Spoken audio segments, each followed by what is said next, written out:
Hey, I'm back with part 2 for paper 2 higher the November 2018 set. Okay, let's get started. Write this equation in the form ax plus b over cx plus d where a, b, c, d are integers. First and foremost, I am going to write this as one big equation. Okay? Because when you are multiplying two fractions together, you can just make them into brackets. So I'm going to have 6x plus 9 here. I'm going to have x squared minus 3x at the bottom here. And at the top, I'm going to have 4x minus 9. And I'm going to have 2x here, multiplied by 2x. Now, 4x squared minus 9. This is a square number. Subtract a square number, which means it's the difference of two squares. Okay? Now, I can simplify. I can factorize that into double brackets. Okay? Now, because it's difference of two squares, the square root of 4x squared is going to be 2x. And the square root of 9 is going to be 3. So one bracket will be plus and one bracket will be minus. Okay, and then you've got multiplied by 2 multiplied by x at the top. Now, at the bottom, I'm going to factorize the bottom bracket. What I can pull out from the bottom bracket is going to be 3. Inside my brackets is going to be 2x plus 3. Now, what can I pull out from this bracket, x squared minus 3x? I can pull out an x. Inside my bracket is going to be x minus 3. Okay? Now, I've got 2x plus 3, 2x minus 3, multiplied by 2, multiplied by x at the top. At the bottom, I've got 3 multiplied by 2x plus 3, multiplied by x, multiplied by x minus 3. Okay? Now, matching brackets at the top and the bottom, or matching things that multiply, can be crossed off. So I've got 2x plus 3 here, and I've got 2x plus 3 here. They can be crossed off. I've got multiplied by x here, and I've got multiplied by x here. They can be crossed off. What is left at the top? I'm left with a 2 that is multiplied by bracket 2x minus 3. And at the bottom, what I'm left with? I am left with a 3 out on the outside here, which is going to now be multiplied with the x minus 3. Okay? Now, I need it in this format, so I'm going to expand my brackets. 2 multiplied by 2x is going to give me 4x. Multiplied by minus 3 is going to give me minus 6. And at the bottom, 3 times x is 3x. 3 times minus 3 is minus 9. So my final answer is going to be 4x minus 6 over 3x minus 9. Okay? So you just factorize each bit individually and break it down. Okay? Express this as a single fraction in its simplest form. First and foremost, you make the denominator the same. When you add and subtract, you make the denominator the same. So the denominator will become x plus 1, x minus 2, multiplied by another x. Okay, I'm going to leave that there. Now, this 3 at the top is going to multiply with this bit and this bit. So 3 is going to multiply with x, so I'm going to call it 3x. And it's also going to multiply with x minus 2. That is going to add to this 1 is going to multiply with this x and this x plus 1. So 1x is just going to be plus x multiplied by x plus 1. Last but not least, don't forget the subtract here. So minus this 4 is going to multiply with x plus 1 and x minus 2. So x plus 1, x minus 2. Now let's go on to expanding. I'm not going to expand the bottom row. I am going to expand the top row. If I expand the top row, I'm left with 3x squared minus 6x plus x squared plus x. Okay, that's one bit there. That's one main bit here. To remember, I've got a minus here. So minus.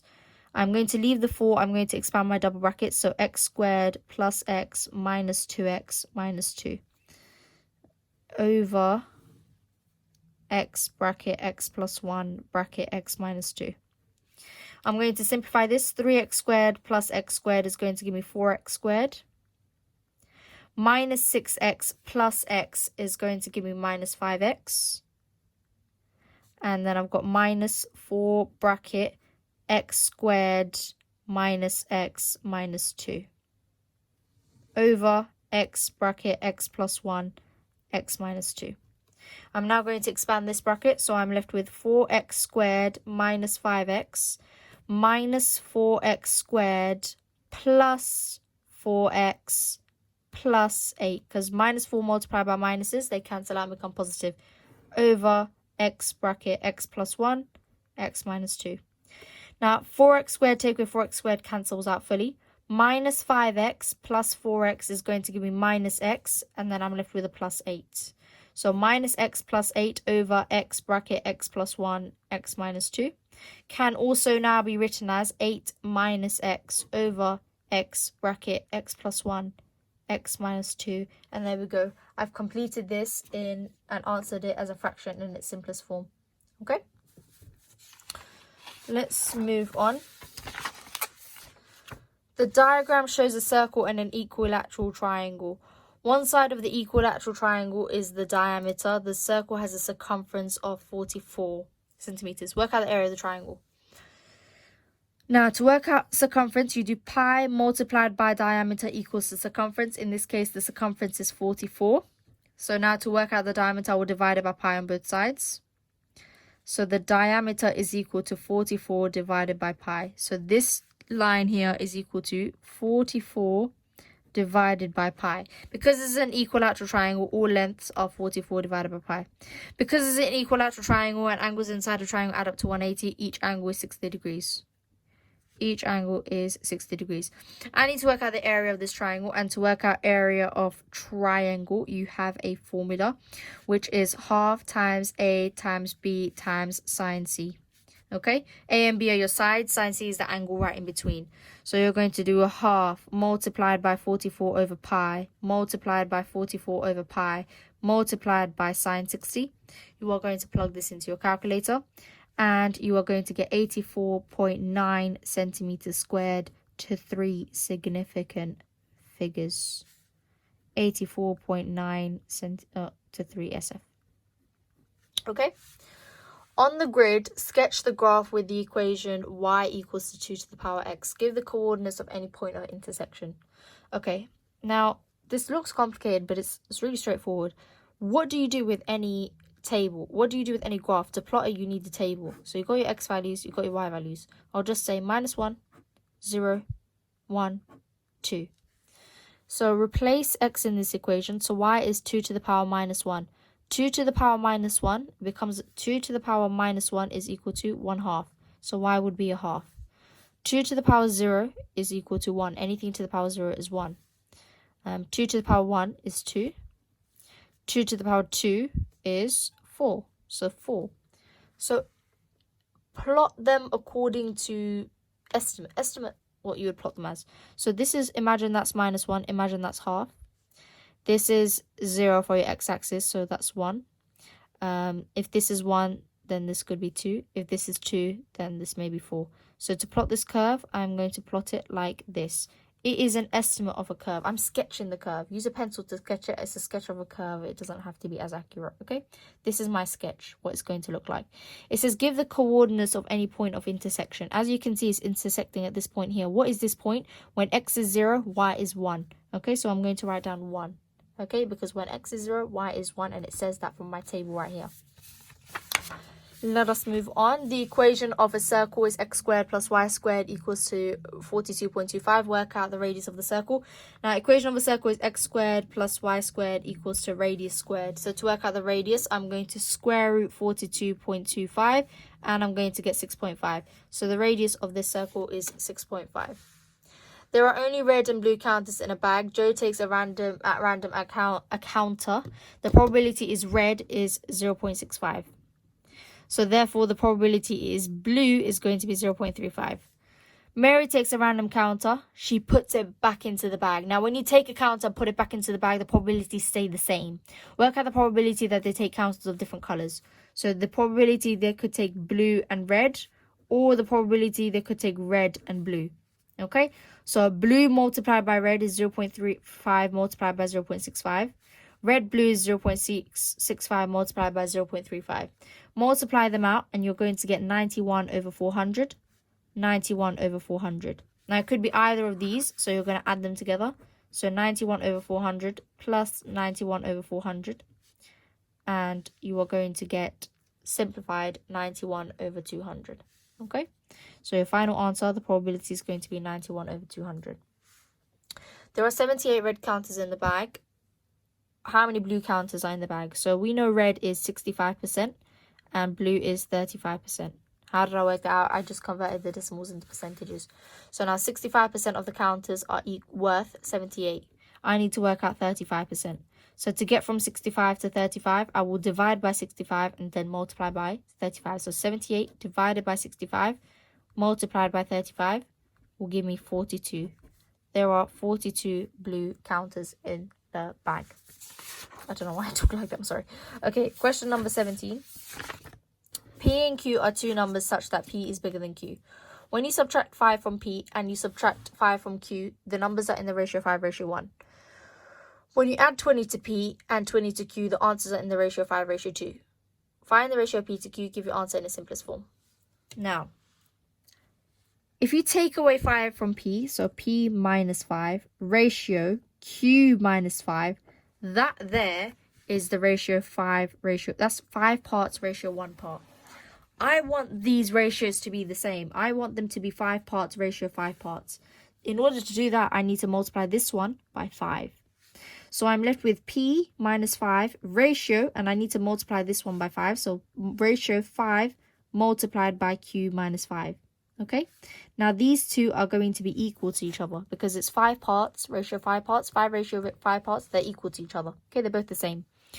Now, I'm going to do the same thing for the other line. When you add 20 to P and 20 to Q, the ratios are 5:2. So P plus 20 ratio Q plus 20 is in the ratio 5:2. I want the ratios to be the same so they can be equal, so I'm going to make them both 10. In order for them to be 10, this needs to times by 5 and this needs to times by 2. So this is going to be 2 bracket P plus 20, and this is going to be equal to, because it's both 10 parts, 5 bracket Q plus 20. Okay? Now I am going to expand both sides, work it out, make equations. Okay, so the first one, I'm going to expand it. P minus 5 is equal to 5Q minus 25. I'm going to add 5 on both sides. So P is equal to 5Q minus 20. Then I am going to subtract 5. So I'm just going to leave it like that, sorry. P is equal to 5Q minus 20. I'm now going to expand this side. 2P plus 20. 2P plus 40 is equal to 5Q plus 100. I'm going to subtract 40 on both sides. I'm left with 2P is equal to 5Q plus 60. Okay, I've got my two equations here. I now have two equations, so I want to write them in the form of simultaneous equations. Now, to write them in the form of simultaneous equations, I'm going to get my P's and my Q's on one side and my numbers on the other side. So here I'm going to subtract 5Q on both sides. P minus 5Q is equal to minus 20. Here I'm going to subtract 5Q on both sides. So 2P minus 5Q is equal to 60. I'm going to write these on top of each other as simultaneous equations. So P minus 5Q equals to minus 20. And 2P minus 5Q is equal to 60. Now, I want to do this bottom equation, take away the top equation. So I want to do 2P minus P, which is going to give me 1P. And I want to do minus 5Q minus 5Q. Because two negatives will cancel out, make a plus, and this will cancel out fully. So 2P minus P will be P, and minus 5Q minus 5Q will cancel out. 60 minus 20 will add, and it will give me 80. Therefore, P is equal to 80. Once I have got the value of P, I am going to substitute it into any equation. So I will substitute it into that equation right there. So 2P minus 5Q equals to 60. Instead of saying P, I'm going to say 80. So 2 times 80 minus 5Q equals to 60. 160 minus 5Q equals 60. I'll add 5Q on both sides.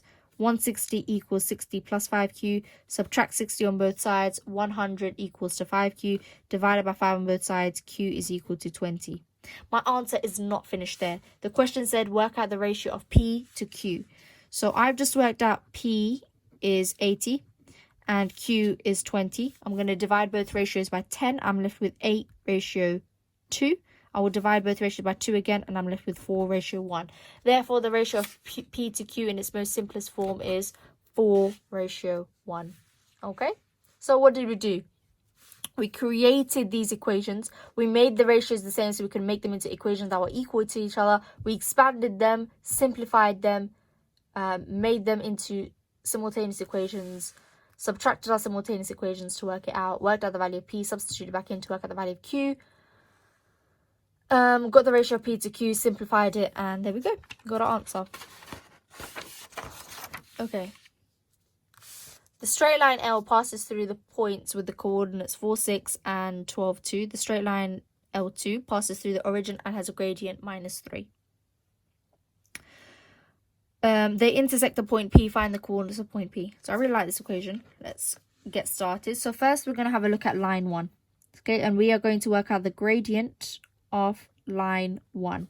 Again, the formula for gradient is y2 minus y1 over x2 minus x1. We have been given both coordinates x, y, 1, 1, 2, 2. Okay, that's how you need to label them. Substitute them into this equation. So m equals 2 minus 6 over 12 minus 4, which is -4 over 8, which simplifies to give you -1/2. Therefore, the gradient we will know is what is equal to 1/2. Now we are going to work out the equation of line 1. Okay, gradient of line 1 done. We are now working out the equation. In the format of y equals to mx plus c, we know the gradient is y equals to -1/2 x plus c. You can substitute in any coordinate you want. I'm going to substitute in the coordinate for 6, either of these two, I meant. This is your x, this is your y. 6 equals to -1/2 multiplied by 4 plus c. 6 equals to -1/2 times 4 is -2 plus c. Add 2 on both sides, c equals to 8. C equals to 8, substitute that back in. So therefore y equals to -1/2 x plus 8. This is the equation of line 1 done.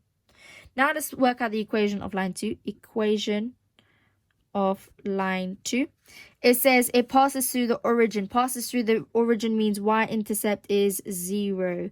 What does that mean? This is your graph, right? If it passes through the origin, it goes through here, which means the y-intercept is 0. You don't need a y-intercept. Therefore, your equation, it has a gradient of -3, so y equals to -3x. That's it. That's just your equation. That's straightforward.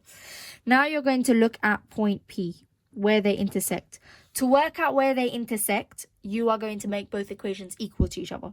So you got y equals to -1/2 x plus 8, and you got y equals to -3x. You're going to make them equal to each other. So -3x equals to -1/2 x plus 8. You're going to add 1/2 x on both sides, make it into a fraction. So you get -5 over 2 x equals to 8. You multiply by 2 on both sides, -5x equals to 16. Divided by -5 on both sides, x equals to -16 over 5. Okay, that's the value of x there. Your coordinate for x has now been worked out. So your answer is -16 over 5 for x. You are not done there. You need to substitute in to work out the y value. You don't need to substitute into this equation. It's too long. You can just substitute into there. Y equals to -3x. So y equals to -3 multiplied by my x value, which is -16 over 5. -3 multiplied by -16 is positive 48 over 5. Therefore, y is equal to 48 over 5. You've got your y coordinate, which is 48 over 5. Remember, 2 negatives make a positive. Don't forget these basic rules and these questions, okay? This is a very nice question, okay? Even if you did the gradient of a line, you've got 2 coordinates. You know with 2 coordinates, you can start working out the gradient of the line. Pretty straightforward stuff, okay? And to work out the points where they intersect, make the equations equal to each other. Alrighty. Next question. Solve 22 is smaller than m squared plus 7, which is smaller than 32. Show all of your working. Now, what you need to do is you need to have m by itself. So you need to get everything else, get rid of everything else. So right now it's 22 smaller than m squared plus 7 over 4, smaller than 32. Right now it's being divided by 4. So we're going to times it by 4 on all 3 sides. Not just one side, all 3 sides. I'm left with 88 is smaller than m squared plus 7, which is smaller than 128. I'm then going to subtract 7 on both sides, and I'm left with 81 is smaller than m squared, which is smaller than 121. Now, this looks pretty straightforward. Just square root it and you'll get your solution, but that's not where it ends. So you could square root it and get 9 is smaller than which is smaller than 11. This is only one of the solutions. Remember that if you square rooted m, you would get a positive or negative answer. Okay, so what you're going to do, this is going to be your first solution. You cannot write it like this, plus or minus 9 is smaller than m, which is smaller than plus or minus 11. That will not work because minus 11 is smaller than m, which is smaller than minus 9.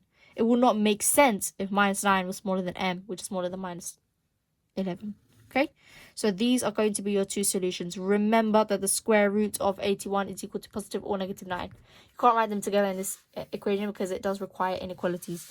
This is a 5-mark question. It is pretty straightforward, so I'm going to write my 2 solutions. 9 is smaller than m, which is smaller than 11. Or minus 11 is smaller than m, which is smaller than minus 9. Okay? Alrighty. Let's continue. We've got a couple questions left. Here is a frustum of a cone. So imagine if you have a cone and you just chopped off a little cone from the top. The bottom bit left is a frustum. The diagram shows that the frustum is made by removing the cone with the height of 3.2 centimeters from a solid cone with a height of 6.4 and a base diameter of 7.2. The frustum is joined to a solid hemisphere of the diameter 7.2 with the solid S shown below. The density of the frustum is 2.4. The density of the hemisphere is 4.8. Now, hemisphere is, you got a sphere and you just chopped it off in half. Okay, that's a hemisphere. This is the hemisphere. You get a ball and you cut it in half. All right. First and foremost, mass equals to density times volume. Okay? Just main formula. Need to know that. They've given you the rest. First, let's have a look at the volumes. So we've got the volume of the big cone to work out. Volume big cone. And the formula for the volume of the cone is right here. So the big cone height, remember the big cone here is going to be 3.6, sorry. The radius of the height is going to be 6.4. It's both of them put together. 6.4. But the radius for both of them is going to be 3.6.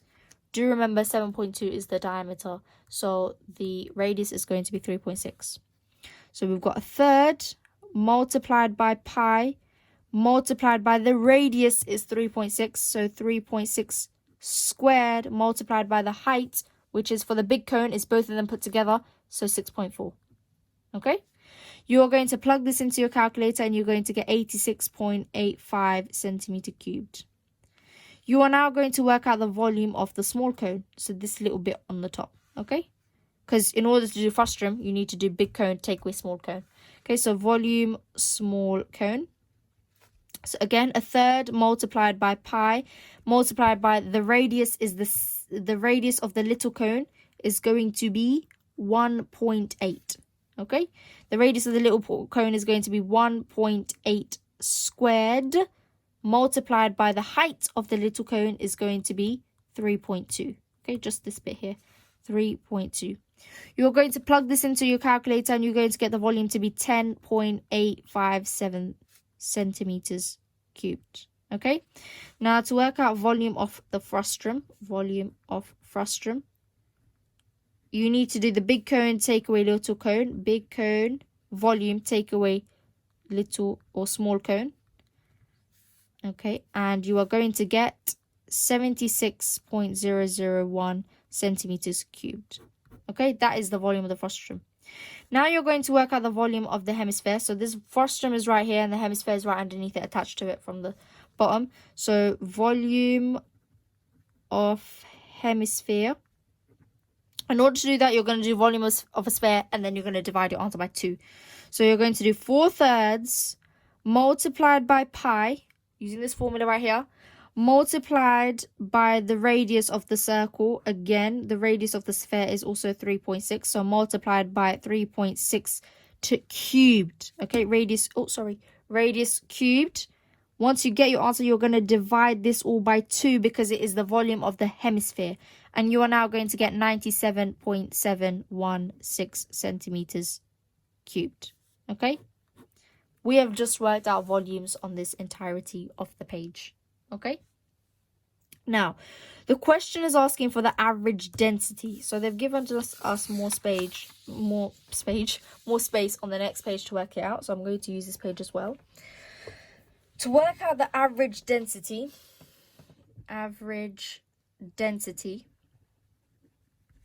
you need to do the total mass of both shapes divided by the total volume. Okay? In case you didn't know, here's your little triangle, mass, density, volume. Okay?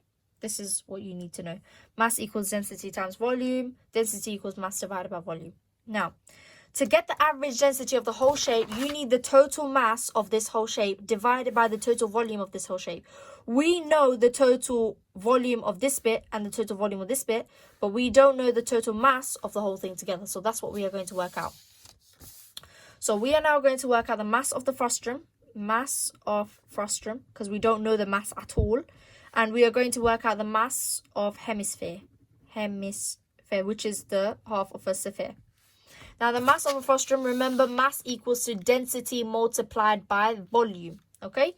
So density is, for the frustum, 2.4, and the volume is of the frustum is 76. So you're going to do 76.001 multiplied by 2.4, which is going to give you 182.4 grams, okay? That's what mass is in grams. Now you're going to do the same thing for the hemisphere. So the volume, because mass is density times volume. This is the density. You've worked out the volume. So 4.8 multiplied by the volume, which is 97.716. And you are going to get 469.0 grams. Now you need the total mass. So you are going to add 182.4 and 469.0, and you are going to get 651.44 grams.